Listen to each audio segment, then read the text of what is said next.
Good morning students. अब आप retirement का एक कंप्लीट क्वेश्चन देखेंगे जिसमें आप अब तक ने आपने जो पढ़ा है वो सब चीज़ें होंगी। मोस्टली चीज़ें इसमें वो भी होंगी जो आपने एडमिशन में अब तक पढ़ ली हैं और उनका एक तरीके से रिकैप हो जाएगा आपका। जैसे इलस्ट्रेशन नंबर 25 है कि ए बी सी ये पार्टनर हैं जिनका प्रॉफिट शेयरिंग रेशो 3:2:1 का था और बैलेंस शीट के अकॉर्डिंग ये चीज़ें उनकी लाइबिलिटी साइड में थी। 16,000 के क्रेडिटर, 60,000 रुपीज़ का जनरल रिजर्व, 1 लाख रुपीज़ तीनों की कैपिटल।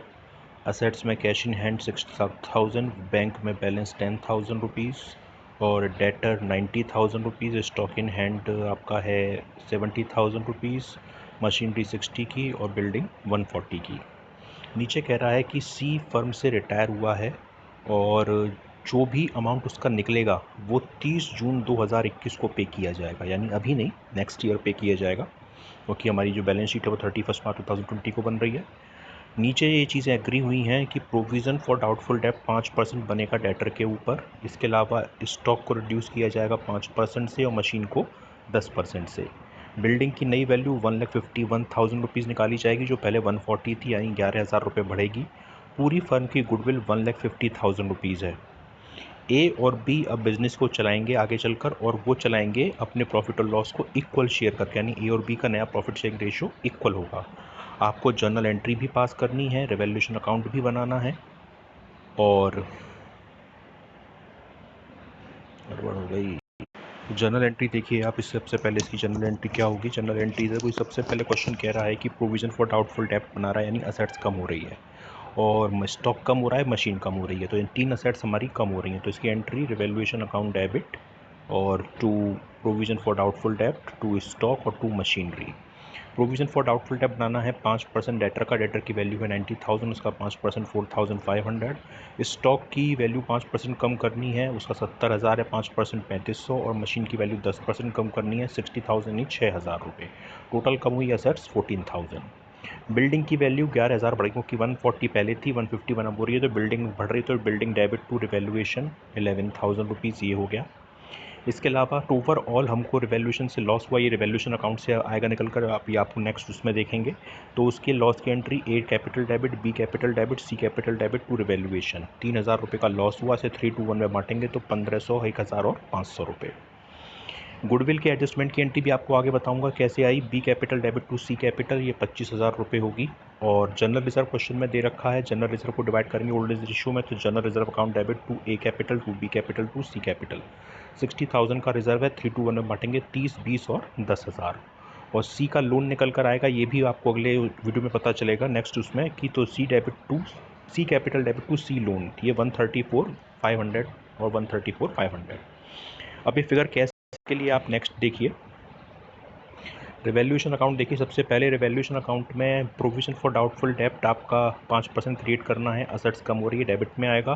तो टू प्रोविजन फॉर डाउटफुल डेब्ट 90,000 के डेटर का 5% यानी 4,500। स्टॉक की वैल्यू भी 5% कम हो रही है, तो टू स्टॉक 70,000 का 5% यानी 3,500। और मशीन की वैल्यू भी कम हो रही है, तो टू मशीन 60,000 का 10% 6,000 रुपीज़। बिल्डिंग की वैल्यू 140 से 151 हो गई, तो बाय बिल्डिंग 151 हुई 140 से, तो यानी 11,000 रुपये बढ़ी, तो बाय बिल्डिंग 11,000। टोटल ये 14,000 हो रहा है, 14,000 यहाँ लिखा है, इसमें 11 माइनस किए तो लॉस हुआ 3,000 का। तो by loss transfer to A B और सी, और 1,500, 1,000 और 500 3 to 1 में डिवाइड करके आया। अब देखिए ओल्ड रेशो दे रखा है ABC का 3 to 1, लेकिन C के रिटायरमेंट के बाद A और B का नया रेशो 1:1 हो गया। तो निकालेंगे हम, A को पहले मिल रहा था 3/6, अब मिलेगा 1/2, दोनों चीज़ें सेम है यानी ज़ीरो, कोई गेन नहीं, कोई सेक्रीफाइस नहीं। B को पहले मिल रहा था 2/6, अब 1/2 मिलेगा, 6 और 2 का LCM 6, प्लस माइनस करेंगे तो माइनस का 1/6, यानी अकेला B गेन कर रहा है। तो जितनी भी गुडविल मिलेगी वो केवल अकेले बी को मिलेगी। तो गुडविल कैसे कैलकुलेट की जाएगी अगले उसमें देखिए आप। गुडविल फर्म की है कितनी, 1,50,000। सी रिटायर हुआ है तो सी का शेयर कितना हो जाएगा, 1,50,000 का 1/6 यानी 25,000। लेकिन ये अकेला किसको दिया जाएगा, बी को, क्योंकि बी केवल गेन कर रहा है। एंट्री क्या होती है गुडविल की, gaining partner debit to retiring partner, यही एंट्री होती है। तो बी गेन कर रहा है और सी रिटायर हो रहा है, तो B capital debit to C capital 25,000 रुपये। अब देखिए दोनों जगह कैपिटल है, डेबिट में भी कैपिटल है और टू में भी सी कैपिटल है, तो यानी कॉन्ट्रा एंट्री हो गई। जब बी लिखेंगे तो अमाउंट डालेंगे सी के कॉलम में, सी लिखेंगे तो अमाउंट डालेंगे बी के कॉलम में पार्टनर कैपिटल के अंदर, वो जो नीचे मैंने बना रखा है। तो ये एंट्री आपको जो जनरल एंट्री में लिखाई थी वो इस तरीके से आई। सबसे पहले पार्टनर कैपिटल में जो पार्टनर की पुरानी कैपिटल दे रखी है बाय बैलेंस बीडी के नाम से 1-1 लाख रुपए तीनों के कॉलम में डाल देंगे हम।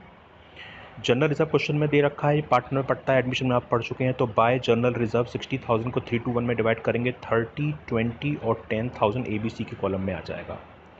अब आप देखिए इस एंट्री को आप ध्यान दीजिए, B debit to C capital यानी टू सी कैपिटल, तो बाय बी कैपिटल पोस्टिंग करेंगे। अगर हम ए को छुपाएंगे तो यहाँ पे आएगा बाय बी कैपिटल, पर अमाउंट डालेंगे हम सी के कॉलम में 25,000, और यहाँ लिखेंगे हम टू सी कैपिटल लेकिन अमाउंट डालेंगे बी के कॉलम में 25,000 रुपये।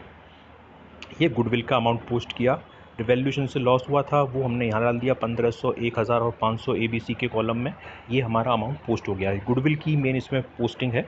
अब आप टोटल लिखाएंगे तो ए का टोटल 130, बी का टोटल 120 और सी का टोटल 1,35,000। यही टोटल हमने यहाँ लिख दिया। अब देखिए सी रिटायर हो चुका है तो सी का टोटल अलग निकलेगा। सबसे पहले हम सी का निकालते हैं। 1,35,000 में से अगर हमने 500 माइनस किए तो बैलेंस बचा 1,34,500, क्योंकि ये हमें अगले साल पे करना है तो इसके बैलेंस को हम लिखेंगे टू सी लोन। अगर पे कर दीजिए तो कैश के नाम से आता, पर इसको हमें अगले साल पे करना है तो ये अमाउंट किस नाम से आएगा, सी लोन के नाम से। अलग इसलिए दिखा रहा हूँ क्योंकि सी रिटायर हो चुका है, इसलिए हम इसको अलग से शो कराएंगे। अब ए और बी जो कंटिन्यू पार्टनर है, ए की टोटल है 1,30,000, 130 में से 1500 माइनस किए तो बैलेंस बचा 128,500। बी का टोटल 1,20,000 है, इसमें से ये दोनों आइटम माइनस किए तो बैलेंस बचा 94,000। ये balance to balance C D के नाम से लिखा जाएगा क्योंकि ये दोनों कंटिन्यू पार्टनर हैं। जो रिटायर हो चुका है उसका बैलेंस लोन के नाम से दिखाया है हमने। अब देखिए बैलेंस शीट से शो कराई जाएगी। बैलेंस शीट में सबसे पुराने वाली कैट में क्रेडिटर दे रखे हैं, कोई चेंज हुए नहीं, एज इट इज़ 16,000 के आ जाएंगे। जनरल रिजर्व दे रखा है पुरानी बैलेंस शीट में, वो हमने डिवाइड कर दिया, वो आएगा नहीं। कैपिटल केवल ए और बी की लिखी जाएगी, सी की नहीं, क्योंकि सी रिटायर हो चुका है। ए की जो निकाली थी 128,500 और 94 बी की टोटल हो गया 2,22,500। सी का लोन हमारे लिए लाइबिलिटी होती है तो इसलिए लाइबिलिटी साइड में आएगी 1,34,500 रुपीज़, ये भी लाइबिलिटी साइड में पर अलग से। कैश इन हैंड कोई पेमेंट हुआ नहीं, कोई आया नहीं, एज इट इज जितना पुराना था 6,000 रुपये। कैश इन बैंक भी 10,000 रुपये। एडमिशन की तरह यहाँ पे कैपिटल और गुडविल तो कुछ है नहीं तो इसलिए उसको ऐड नहीं करेंगे। और डेटर 5% कम हुए थे, 90 में से 4,500 तो 85,500। स्टॉक हमारा 70 से 3,500 कम हुआ तो 66,500। मशीन हमारी कम हुई 60 में से तो 54,000 और लैंड एंड बिल्डिंग इंक्रीज़ होकर 151 की हो गई। टोटल बैलेंस शीट का हो जाएगा 3,73,000 रुपीज़। तो ये कंप्लीट क्वेश्चन है रिटायरमेंट का, जिसमें वैल्यूएशन, पार्टनर कैपिटल और बैलेंस शीट प्रिपेयर की जाती है जनरल एंट्रीज़ के साथ। क्लियर?